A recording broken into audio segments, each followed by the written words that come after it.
आज खिल्लार जातीचा वारसा महाराष्ट्राच्या परंपरेचा या जोडीने शतकानुशतके शेतकऱ्याच्या जीवनाला चालना दिली, मेहनत केली आणि संस्कृती जपली.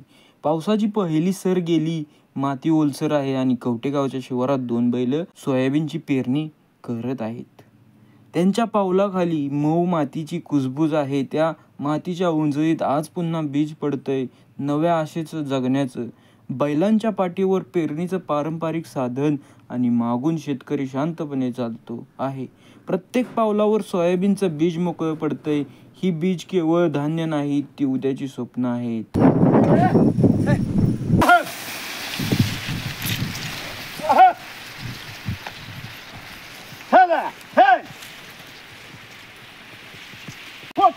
मागून अजून 2 बैल कुळवत आहेत.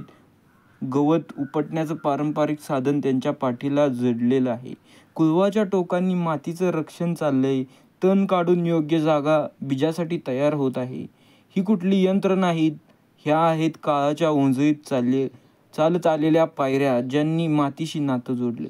कोण म्हणतं ही मागे नेणारी शेती आहे.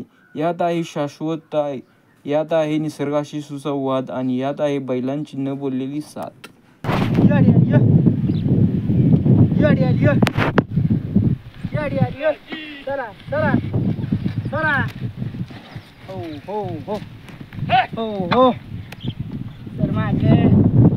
शेतकऱ्याचं रानातलं एक पाऊल संपूर्ण देशाला अन्न देण्याचं पहिलं पाऊल असतं. शेतीच्या या खऱ्या जगातला एक छोटासा क्षण तुमच्यापर्यंत पोहोचवण्याचा माझा हा छोटासा प्रयत्न. व्हिडिओ आवडला तर व्हिडिओला लाईक आणि आपल्या चॅनेलला सबस्क्राईब करायला विसरू नका. धन्यवाद.